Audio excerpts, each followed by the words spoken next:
महाकुंभ मेला, जिसे दुनिया का सबसे बड़ा धार्मिक आयोजन माना जाता है, हर 12 वर्ष में 4 प्रमुख स्थानों हरिद्वार, प्रयागराज, उज्जैन और नासिक में आयोजित होता है। करोड़ों श्रद्धालु गंगा, यमुना और सरस्वती के संगम में डुबकी लगाने आते हैं, जिससे वे अपने पापों से मुक्ति पा सकें। 2025 का प्रयागराज महाकुंभ पहले से ही ऐतिहासिक बनने जा रहा था, लेकिन जो हुआ उसने पूरे विश्व को स्तब्ध कर दिया। जनवरी की सर्द रातों के बीच संगम तट पर एक अद्भुत दृश्य था। पूरे मेले में रंग बिरंगे साधु संतों की धूनी जल रही थी।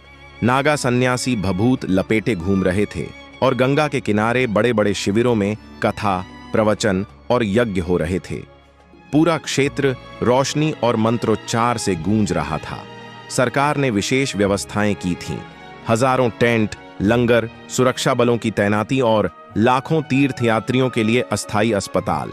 इस बार का कुंभ और भी खास था, क्योंकि एक दुर्लभ खगोलीय संयोग बना था, जिसे शास्त्रों में कालचक्र संयोग कहा जाता है। लेकिन किसी को नहीं पता था कि इस रात कुछ ऐसा घटने वाला था जिसे इतिहास में हमेशा के लिए याद रखा जाएगा। शाम के समय जब आरती का भव्य आयोजन हो रहा था, अचानक आसमान में अजीब सी हलचल होने लगी। पक्षी विचलित होकर उड़ने लगे, गंगा की लहरें अनियमित हो गईं और एक अजीब सी कंपी हर व्यक्ति के शरीर में दौड़ गई।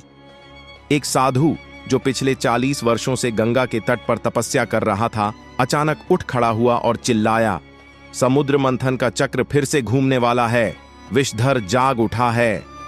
कोई नहीं समझ पाया कि उसका क्या मतलब था, लेकिन उसकी आंखों में डर था।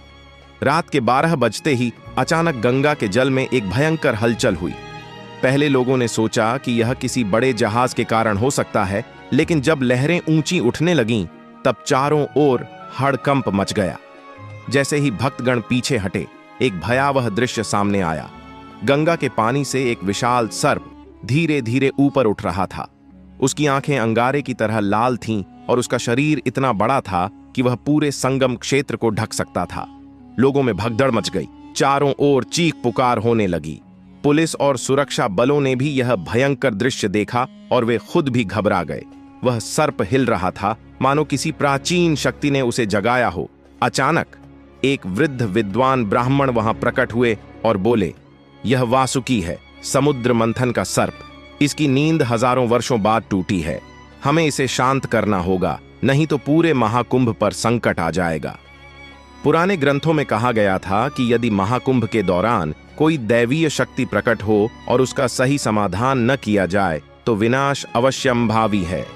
लोग इस बात को लेकर संशय में थे कि यह कोई चमत्कार है या कयामत का संकेत। साधु संतों ने तुरंत मिलकर एक बड़ा यज्ञ आयोजित करने का निर्णय लिया। चारों ओर हवन कुंड जलाए गए और पूरे संगम क्षेत्र में मंत्रों का उच्चारण गूंजने लगा। लेकिन सर्प धीरे धीरे गंगा के बाहर निकलकर संगम किनारे आ रहा था। उसके हर हिलने से धरती कांप रही थी। तभी एक युवा सन्यासी जो पिछले कई वर्षों से हिमालय में तपस्या कर रहा था, आगे बढ़ा। उसका नाम था अग्निदत्त। उसने ऊंची आवाज में कहा, यह सर्प क्रोधित है क्योंकि हमने प्रकृति के नियमों को तोड़ा है। हमें इसे श्रद्धा और भक्ति से शांत करना होगा, न कि भय से भागना चाहिए।